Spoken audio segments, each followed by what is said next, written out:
बताइए सर।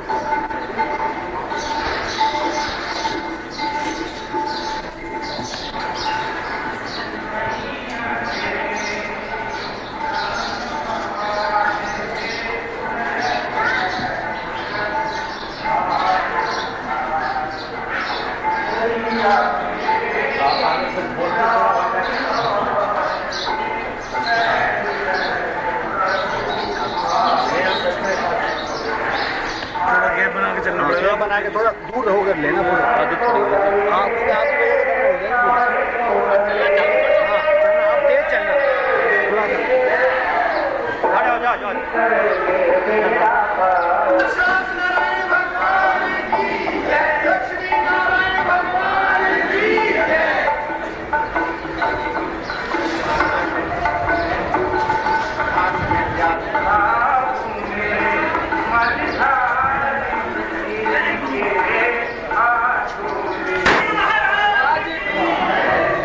धीरे सर, थोड़ा धीरे।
यत्कृपातमहं वन्दे परमानन्दमाधवम् यत्कृपातमहं वन्दे परमानन्दमाधवम्।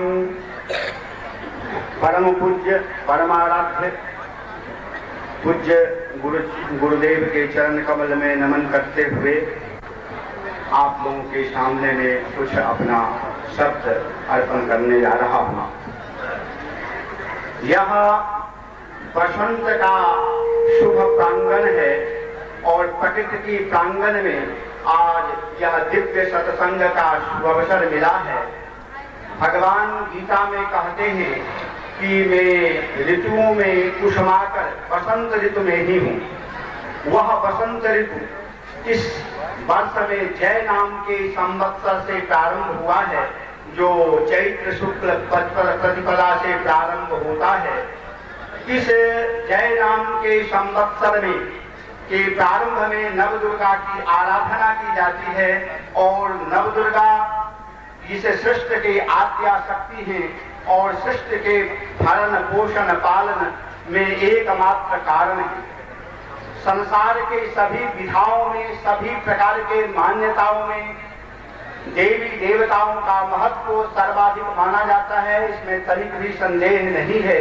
लेकिन जहाँ पर माँ का प्रश्न उठता है, हमारे आद्य शंकराचार्य जी कहते हैं कि कुपुत्रो जायेत क्वचिदपि कुमाता न भवति, कि पुत्र कुपुत्र हो सकता है लेकिन माता कुमाता कभी नहीं होती। वह अपने पुत्र को वात्सल्य से, स्नेह से और ममता से पालन पोषण और संरक्षण करती है।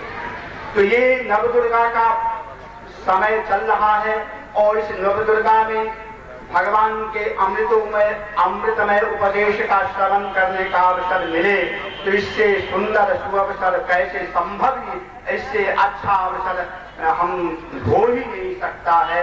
और ये नवदुर्गा एक प्रकार से तो मार्कंडेय ऋषि कहते हैं कि इनका अनेक रूप है और अनेक रूप में इस संसार के पालन पोषण और सर्जन में अपना योगदान देती हैं। जहाँ नारायण की अर्धांगिनी है वहीं विश्व पालन करने का आधार आद्या शक्ति के रूप में इनका समादृत और पूजित होती हैं। तो उन्होंने कहा है कि याश्री स्वयं सुकृतिनाम भवनेषु लक्ष्मी पापात्मनाम कृतधियाम हृदयेषु बुद्धि श्रद्धा सताम कुलजन प्रभवस्य लज्जा ताम त्वाम नतास्म परिपालय देवी विश्वम। हे देवी, इस संसार का पालन पोषण कीजिए। वह पालन पोषण के लिए अनेक रूप में आप ख्यात हैं, आप प्रसिद्ध हैं। कहते व्यासी स्वयं सुकृति नाम, आप सज्जनों के लिए, सुकृतशाली के लिए, पुण्यशाली के घर में साक्षात श्री के रूप में वर्तमान है। जो श्री के बिना इस संसार का पालन नहीं हो सकता, भरण नहीं हो सकता, कल्याण नहीं हो सकता, वो श्री के रूप में वर्तमान आप ही है। और पापात्मनाम अलक्ष्मी, जो पापी लोग हैं और पापी लोग अपने पाप से नष्ट हो जाते हैं, समाप्त हो जाते हैं, तो उनके घर में भवनेश अलक्ष्मी के रूप में वह दारिद्र के रूप में आपका ही रूप विद्यमान होता है। देखिए, एक जो साक्षात श्री है और उसी का दूसरा रूप अलक्ष्मी के रूप में, दरिद्रता के रूप में वर्तमान है। और वही दिव्य शक्ति, आराध्या शक्ति, आद्या शक्ति, वह श्रद्धा सकाम, जो सज्जनों के हृदय में श्रद्धा रूपा है। श्रद्धा के बिना इस संसार में कोई भी शुभ कर्म नहीं होता। जहाँ तक शुभ कर्म का सवाल है, संसार के कल्याण का प्रश्न है, संसार के लिए हित का प्रश्न है, श्रद्धा न हो तो श्रद्धा विहितम ज्ञानम तामसम परिचक्षते। गीता कहती है कि श्रद्धा से विरहित जो ज्ञान है वो तामसी ज्ञान है और तामसी ज्ञान मोहाय प्रवर्तते, मोह के लिए बनता है, अकल्याण के लिए होता है, उसका अंत में विनाश हो जाता है। और श्रद्धा से पूर्ण जो ज्ञान है वह आत्म कल्याण के लिए होता है, लोक कल्याण के लिए होता है और धर्म और समाज के हित के लिए चिंतन करता है। तो श्रद्धा सताम, और ये जो कुल देवी, आराध्या देवी, भूदेवी के रूप में भी आप ही वर्तमान है और आप ही उनके श्रद्धा सताम कुलजन प्रभवस्य लज्जा, एक लज्जा रूपा, जो कहते हैं एकाम लज्जाम परित्यज्य सर्वत्र विजयी भवे। यदि व्यक्ति लज्जा रूपम कुलांगा नाम की जो कुल में सत्कुल में उत्पन्न लोग हैं, उनकी लज्जा रूप जो है सबसे भूषण है, उनका एक अलंकरण है। तो भगवती कहती है कि आप लज्जा रूपा, सारे कुल श्रेष्ठ मनुष्यों के लिए आप लज्जा रूपा आप ही हैं, आपके समान कोई है ही नहीं। किस प्रकार से हम आपका को नमस्कार करते हैं। ताम ताम नतास्म परिपालय देवी विश्वम। हे देवी, आप इस संसार के कल्याण कीजिए, रक्षा कीजिए। इस आद्या शक्ति के संस्मरण मात्र से लोक कल्याण हो ही जाता है, आनंद मिल ही जाता है, ऐहिक पारलोक सभी प्रकार के दुखों का निवारण हो जाता है। तो इस प्रकार के वासंतिक इस वेला में ये जय नाम के संवत्सर के प्रारंभ में दिव्य सत्संग के आनंद मिलने का जो हम लोगों को सुअवसर प्राप्त हुआ है, इससे सुंदर और आनंदमय समय क्या हो सकता है। इस प्रकार से इस दिव्य सत्संग का आनंद लीजिए, आत्म कल्याण की मार्ग खोलिए। इसी प्रकार से अपना वचन को विराम करता हूँ। ओम शांति शांति शांति। बोलिए लक्ष्मी नारायण भगवान की। समारंभ नाथया मुनि मध्यमाम् अस्मदाचार्य पर्यन्ताम् वन्दे गुरु परंपरा।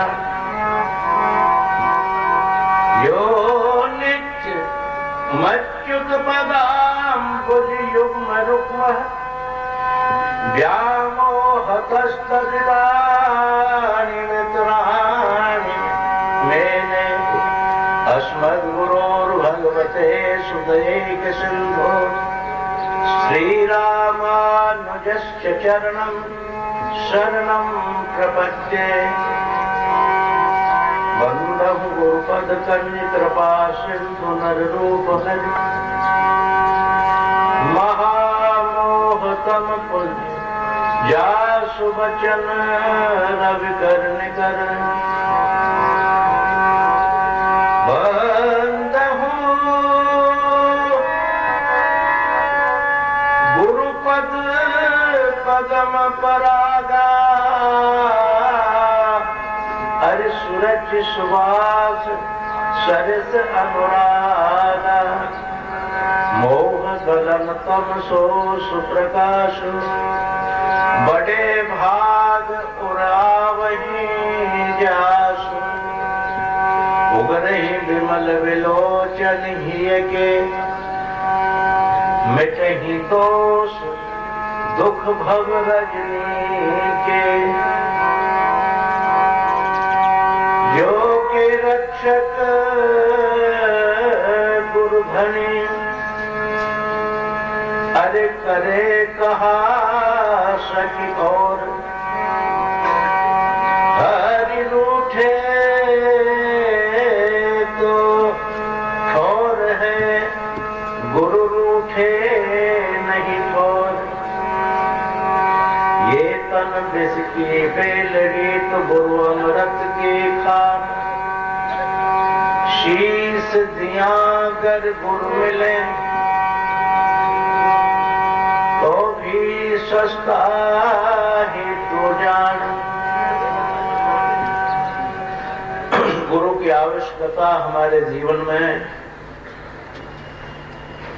ये नई प्रथा नहीं है, जिसके लिए लोग गुरुडम कहते हैं, गुरु प्रसाद कहते हैं, या गुरु के लिए दलाल एजेंट भगवान का कहते हैं। ये सब निरर्थक बात है, ये प्रपंचियों की बात है, विद्वानों की नहीं। क्योंकि ब्रह्मा सृष्टि काल के प्रारंभ में कमल के द्वारा भगवान ने उत्पत्ति की, उनको भी गुरु की आवश्यकता पड़ी। गुरु के बिना वो भी सृष्टि का पालन नहीं कर पाए और बहुत समय तक उनको उस गुरु मंत्र का जप करना पड़ा। उस वक्त में गुरु आदि गुरु के नाम से जाने गए, ये भगवान श्रीमन नारायण ही स्वयं थे। उन्होंने उनके लिए एक शब्द का उच्चारण किया, नारः ऐनम यस्यांते स एव नारायण। अर्थात जल में ही जिनका निवास है, एते नारः। दूसरा भी अर्थ उन्होंने विद्वानों ने किया, नारः, नाग के द्वारा ब्रह्मा जी वापस गए और यण पर जाकर के समाप्त हुए, तो कहा किसी मंत्र का जप करो जाकर। तो ये अनादिकाल से ही गुरु और शिष्य की परंपरा चली आई है। गीता में भी गुरु और शिष्य की परंपरा देखने को प्राप्त होती है, मिलती है, श्लोकों में प्राप्त होती है। शिष्यस्ते हम शादी मात्मा प्रपन्न, मैं आपका शरणागत शिष्य हो गया हूं। तो गुरु शिष्य की परंपरा तो अनादिकाल से है, क्योंकि गुरु के बिना भव सागर से पार होना संभव नहीं माना जाता, नहीं हुआ जाता। आप हम कितने भी जप करें, यज्ञ करें, दान करें, पुण्य करें और कर्म करें, उनका अस्तित्व नगण्य ही माना जाता है, बिंदु ही माना जाता है। जब तक अक्षर नहीं लगता बिंदु का अस्तित्व नहीं होता।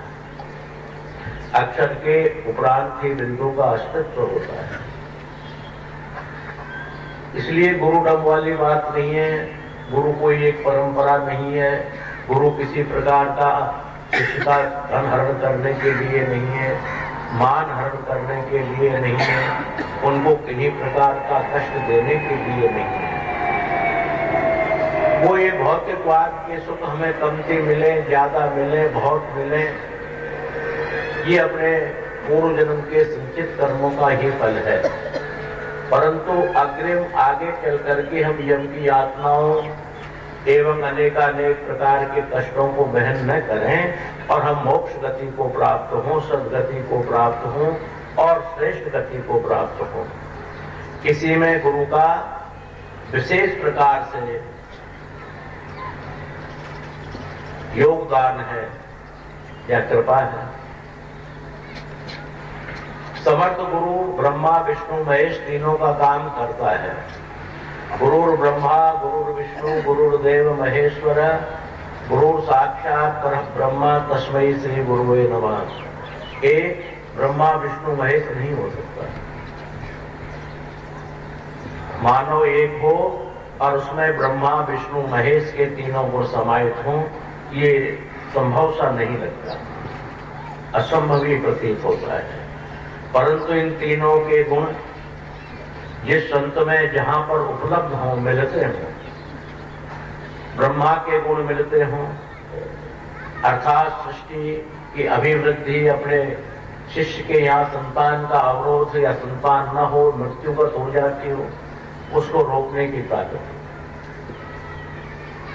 विष्णु के समान पालन करने की ताकत हो, शिव के समान अपने शिष्यों के पापों के संहार करने की ताकत हो। जहाँ ये तीनों चीजें उपलब्ध होती हैं, मिल जाती हैं, वहाँ गुरु ब्रह्मा गुरु विष्णु गुरुदेव महेश्वर है, ये शब्द चरितार्थ होते हैं, सत्य होते हैं। तो मैं ये कहना चाह रहा था कि मेरे प्रेमियों, गुरु की आवश्यकता हमारे जीवन में इसलिए पड़ी कि आप ये मानेंगे ही कि भय के बिना विद्या नहीं मिल सकती। जब तक अध्यापक प्रधानाध्यापक अपने शिष्य के लिए भय नहीं दिखाएगा, ये काम दे रहा हूं कल नहीं होगा तो स्कूल से निकाल दूंगा, और भय के बिना प्रीति, भय के बिना विद्या, भय के बिना ज्ञान, भय के बिना भवसागर पार होना, ये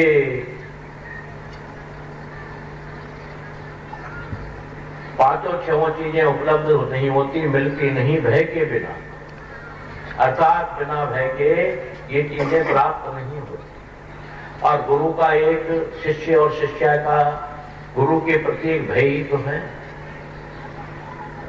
और उस भय के द्वारा भजन बन जाता है, भय के द्वारा दान बन जाता है, भय के द्वारा यज्ञ बन जाता है, भय के द्वारा और काम हो जाते हैं। ये भय सांसारिक नहीं, उस परमात्मा की प्राप्ति का भय है।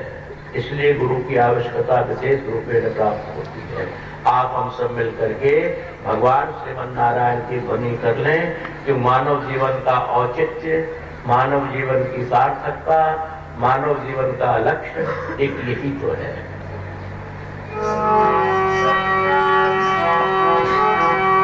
नारायणो परब्रह्म नारायणं परं तपः नारायणं परः ज्योतिर् साक्षात् नारायणात्परः श्रीमन्नारायण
आए हैं कि नारायण पर तत्व है, क्योंकि जो मूल तत्व में महाप्रलय में जिसका नाश नहीं होता, जो कभी योनि मार्ग से उत्पन्न नहीं होता, जो भवसागर में लिप्त नहीं होता,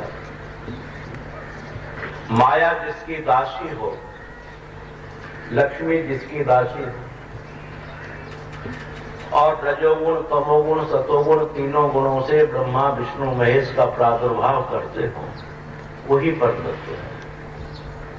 और इस परतत्व के स्मरण मात्र से, इस परतत्व के ध्यान मात्र से यम का बंधन नहीं होता, यम के बंधन मिट जाते हैं, कट जाते हैं।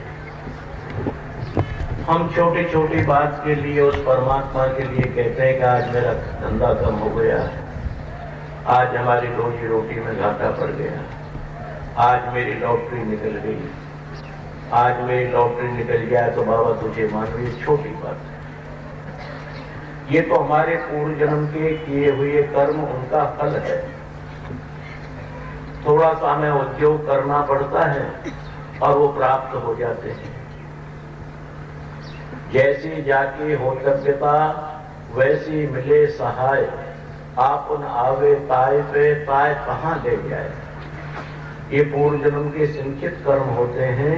जहां जहां जिसको जैसा जैसा लाभ, जैसा जैसा सुख या दुख प्राप्त होने वाला होता है, उस जीव को वो होनी, वो भगवान, वो प्रकृति पुरुष वही ले जाता है। तो ये तो हमारे पूर्व जन्म संचित कर्मों का ही फल है। नए कर्म हम इसलिए करते हैं कि पुराने कर्मों का बैलेंस कम होता चला जाए और नए अच्छे कर्म हमारे बनते रहे। अच्छे कर्म बनने के बाद हम अच्छे ही बनेंगे। विद्वान लोग भविष्य को सर्वोच्च मानते हैं, परंतु ये दास, ये शरीर तो वर्तमान को ही सर्वोच्च मानता है, क्योंकि वर्तमान ही भूत में चला जाता है और वो भूत ही भविष्य में परिणत होकर के आ जाता है। मान का वर्तमान की ही मानी गई। वर्तमान में आप और हम अच्छे काम करने में लग जाएंगे, अच्छे कर्म करेंगे, अच्छे प्रभु का स्मरण करेंगे, अच्छी मेहनत करेंगे समाज में, तो सुनिश्चित वो भूतकाल में चला जाएगा और वही भूतकाल भविष्य में आ जाएगा। सांसारिक रीति के अनुसार देखिए कि वर्तमान में अगर हम बैंक में कुछ जमा करा देते हैं, एफडी करा देते हैं या भविष्य निधि जमा करा देते हैं, वर्तमान में कष्ट तो होता है थोड़ा, जो हमारी लग्जरी में फर्क आ जाता है जमा कराने पर, परंतु वो भूतकाल में चला जाकर वही भविष्य निधि में 1 करोड़ रुपए, 50 लाख रुपए, 10 लाख रुपए, जितनी की कैपेसिटी है उस हिसाब से वो मिल जाती है। तो ये जितने भी कर्म हैं हमारे छोटे छोटे कर्म, इनकी हम भगवान से प्रार्थना करते रहें, संतों के सन्मुख जाकर के प्रार्थना करें, गुरुओं से प्रार्थना करें।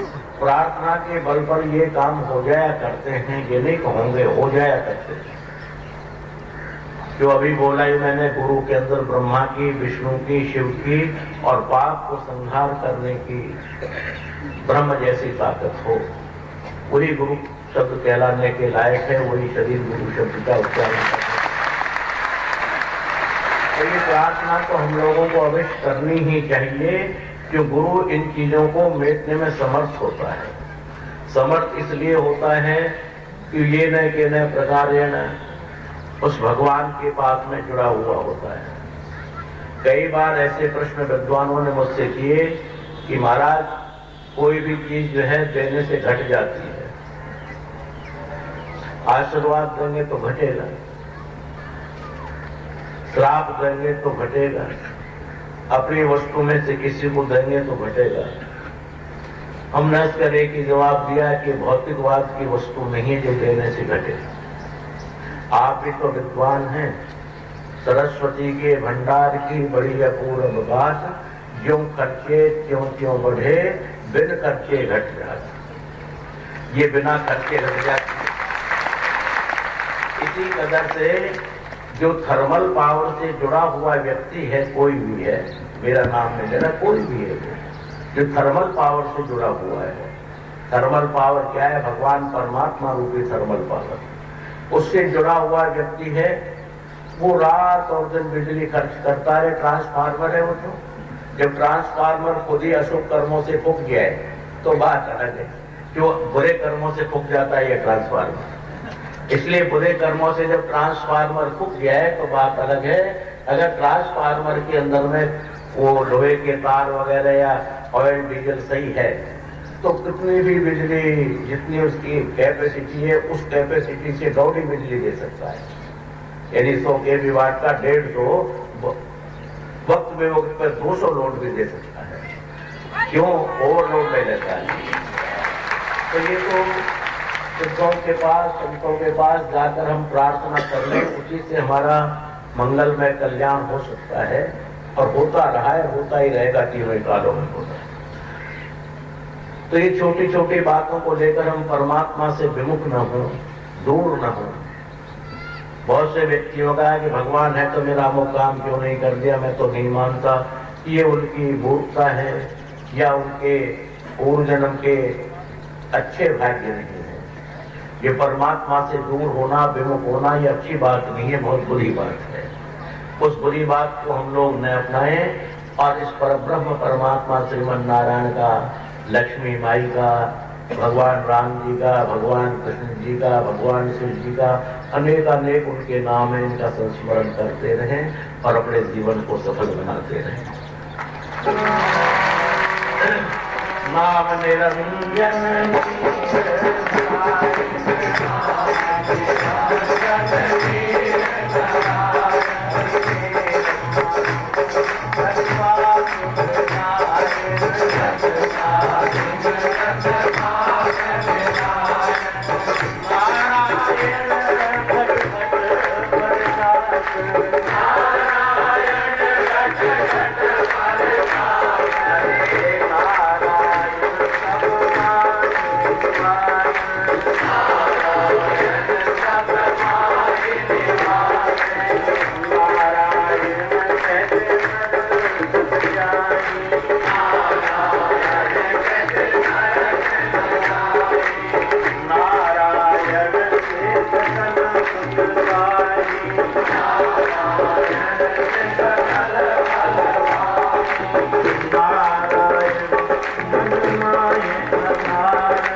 दास बनने में ही लाभ है,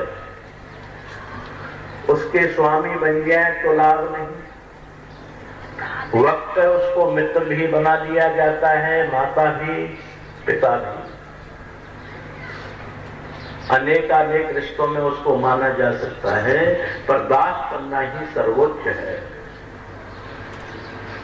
दासानुदास दासस्य दासः, अर्थात हे परमात्मा जी, जो आपके दास हैं भगवान जी के दास श्री हनुमान जी महाराज, श्री शिव जी महाराज, गरुड़ जी महाराज, वाल्मीकि जी महाराज, ये भगवान के दास हैं। दासानुदास, दासस्य, उनके दास, मैं तो उनका भी दास हूं। ऐसा स्वीकार कर लेने में कल्याण है। अगर इतने लंबे चौड़े प्रपंच में न पड़े तो मैं भगवान जी तेरा दास हूं, इतना ही मान लें, तब भी बुराई नहीं है। कि दास बनने में ही कल्याण है, स्वामित्व बनने में कल्याण नहीं। स्वामी रावण बना, कुंभकर्ण बना, जरासंध बना, ससपाल बना और शुंभ निशुंभ बने, ये मालिक बने, उन बेचारों का आज तक कोई नाम भी नहीं लेता।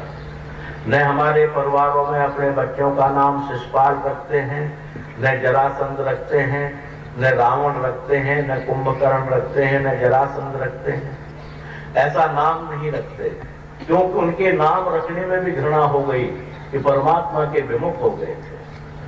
तो नारायण उठ नानक दास रही, ये दास नारायण, हे मेरे परमात्मा, हे श्री नारायण में निरंकारी नानक था, परंतु गुरु महाराज ने कहा कि निरंकारी तो खत्म हो चुका है, वो बहुत समय हो गए मर गया, अब तो तू नए रूप से दास पैदा हो गया है, अर्थात तेरा नाम नारायण दास अर्थात नानक दास है। तो भगवान नारायण का दास हो गया, इसलिए दास पदवी हमें सर्वोच्च है, सर्वोत्तम है। और कुछ भी प्रकार का भजन पूजन अगर न करें अपन मान लो, करनी तो ऐसा नहीं, गुरु जी ने कहा कि नहीं करें, घर से मालाओं को फेंकते, ऐसा नहीं, मान लिया न करें। ट्रेन में चल रहे हैं या बीमार हैं या और कोई बात है, अगर मान लो हम न करें भगवान का भजन कोई कारणवश, तब भी हमारे लिए वो चलेगा, क्योंकि हम उसके दास हैं। ये सच्चाई से स्वीकार कर ले, दास है। ऐसा दास न बने, भगवान ने काम कर दिया तो तेरा दास हूं, और न कर दिया तो मूर्ति को उठा के सड़क पर फेंक दिया, तोड़ दिया, मंदिर में जाना बंद कर दिया। ऐसा दास नहीं, वो दास ही हो। क्योंकि केले चपाटे दो होते, एक केला होते हैं, केला केले, एक केला चपाटी। केला चपाटी का मतलब होता है काम हुआ जहां तक ठीक ठाक, और काम नहीं हुआ या हो गया उसके बाद हरिओम तत्सत, तू तेरे और मैं मेरे लेना देना क्या, जो व्यापारी सौदा हो गया सब। इसलिए उस परमात्मा से हम व्यापार का सौदा न करें, हमसे बेशक करने कोई बुराई नहीं, पर उस परमात्मा से न करें। उस परमात्मा के हम दास ही बन के रहें, और दास ही बन के हमको रहना चाहिए। यही हमारी युक्ति है, यही हमारी भक्ति है। किसी के लिए गोपनीय ज्ञान कहते हैं। गुह्य ज्ञान, गीता में 8 बार गुह्य ज्ञान शब्द का प्रयोग हुआ है, ये गुह्य ज्ञान है। हम उसके बन के रह जाए, वो हमारा है। दास पदवी स्वीकार कर ले, दास पदवी को आखिरी मृत्यु दम तक निभाने का प्रयास करें। क्यों दास सबसे कठिन विषय है। मालिक बनना साधारण है, मित्र बनना साधारण है, यार दोस्त बनना साधारण है, पर दास बनना बड़ा कठिन है। क्यों दास पदवी को निभाना बड़ा मुश्किल है, बहुत मुश्किल। क्यों दास को जो है चाहिए कुछ नहीं, उसकी मर्जी है मालिक दे दे, उसकी मर्जी है मत दे, उसकी मर्जी है मैं अच्छे अच्छे कपड़े पहना दे, 10,000 की साड़ी पहना दे, उसकी मर्जी है हमें 5 रुपए की साड़ी ला कर दे दे, 50 की ला कर दे दे, उसकी मर्जी है पीली पहना दे, उसकी मर्जी है हरी पहना दे, कैसा पहना दे, मन है उसका। तो दास पदवी का निभाना बड़ा कठिन सा होता है, परंतु ये कठिन नहीं है, केवल एक मानने में कठिन है। जब इसको मान लेंगे तो निश्चित ही हम उसको निभा लेंगे। ऐसा दास पदवी को निभाते हुए फिर थोड़ी देर के लिए 2 मिनट भगवान जी का नाम स्मरण और सत्संग का विषय।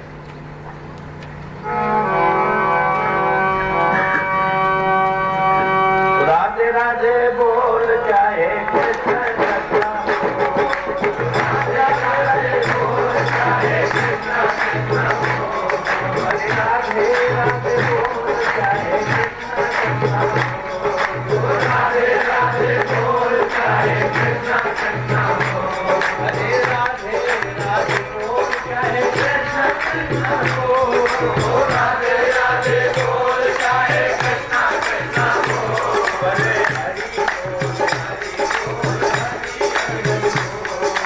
हरि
यम ब्रह्मा वरुणेन्द्र रुद्रमरुतः स्तुन्वन्ति दिव्यैस्तवैः वेदैः साङ्गपदः क्रमोपनिषदैर् गायन्ति यं सामगाः ध्यानावस्थिति तद्गतेन मनसः पश्यन्ति यं योगिनो यस्यान्तं न विदो सुरासुरगणः दैवाय तस्मै नमः।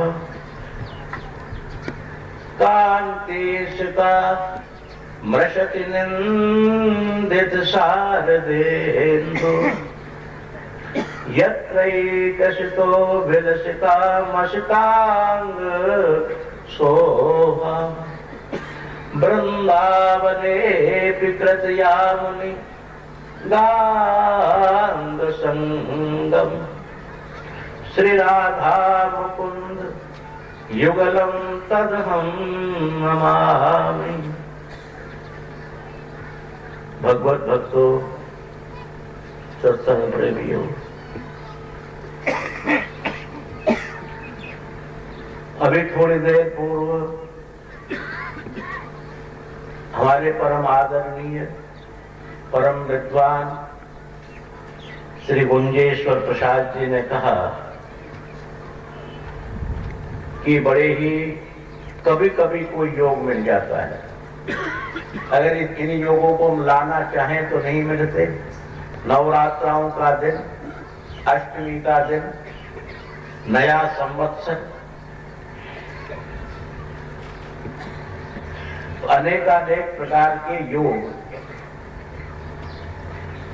वैसे तो सत्संग में योग और कुयोग देखे ही नहीं जाते। सत्संग तो योग और कुयोग, कुयोग को भी योग में बदलता है और योग को भी सुयोग में बदल देता है। मंगलम मंगलानाम योग, अमंगल कार्यों को भी मंगल और मंगल कार्यों को अति मंगल करने वाला है सत्संग। परंतु ऐसे योग उपस्थित हुए हैं। हमारी हिंदू संस्कृति के द्वारा नव संवत्सर एकम से शुरू हुआ है, जैसे नवरात्र शुरू हुए। तो सर्वप्रथम तो हमारा विक्रमीय संवत 2058 उस इस संवत्सर के लिए सभी प्रेमी जनों के लिए शुभ मंगलमय कामना, आनंदमय कामना, सुखमय कामना। दूसरा, ये नवरात्राओं का दिन चल रहा है। आज अष्टमी है। नवरात्राओं की प्रथा ये नई नहीं बनाई गई, ये युगादि प्रथा है, अर्थात ये सतयुग से ही चली आई है। सतयुग में भी रही, त्रेता में भी रही, द्वापर में भी रही और अब कलयुग में भी है। नवीन प्रथा इसको हम न माने, ये पुरानी प्रथा ही चली आई है और पुरानी प्रथा है, ये चलती रहेगी। क्योंकि शक्ति नाम ताकत का भी है। तेरे अंदर कितनी शक्ति है जरा दिखा तो सही। ये कितना हॉर्स पावर का इंजन है, यानी कितनी शक्ति का इंजन है, कितने शक्ति के मोटर है और अनेकानेक शक्तियों का प्रयोग कल मशीन पुर्जों पे भी होता है, मानव के जीवन में भी होता है और भगवान जी के जीवन में भी होता है। इसलिए शक्ति की आवश्यकता तो हम जब तक जिंदे रहेंगे और ये संसार रहेगा तब तक हमको पड़ती ही रहेगी शक्ति पूजा की। इसलिए शक्ति पूजा तो अनादिकाल से हमारे चली ही आई है। मूर्ति रहस्य के लिए आप लोग जब पढ़ेंगे तो बड़ा स्पष्टीकरण मूर्ति रहस्य में किया है उन्होंने। आद्या लक्ष्मी सा प्रोक्ता। मार्कंडेय ऋषि जी कहते हैं आद्या लक्ष्मी, आदि अनादि काल में वो लक्ष्मी महालक्ष्मी श्री देवी ही है। सा प्रोक्ता ऐसा कहा गया। दुर्गा सप्तशती को आगे चल करके पढ़ते हैं, ऋग्वेद की ऋचाएं पढ़ते हैं, सामवेद की ऋचाएं पढ़ते हैं। उसमें तो देवता प्रश्न करते हैं कौन तुम कौन हो? मां बड़ा स्पष्ट कर जवाब देती है, ब्रह्मोस्मि, मैं वो परम ब्रह्म आदि स्वरूपणी शक्ति हूं। साकैका मैं एक ही हूं। अहम बबलाश्याम मैं इतनी हूं जितने तुम 33 करोड़ देवता और कई बार 33 करोड़ देवता बन जाओ तो मुझे गिन नहीं सकते।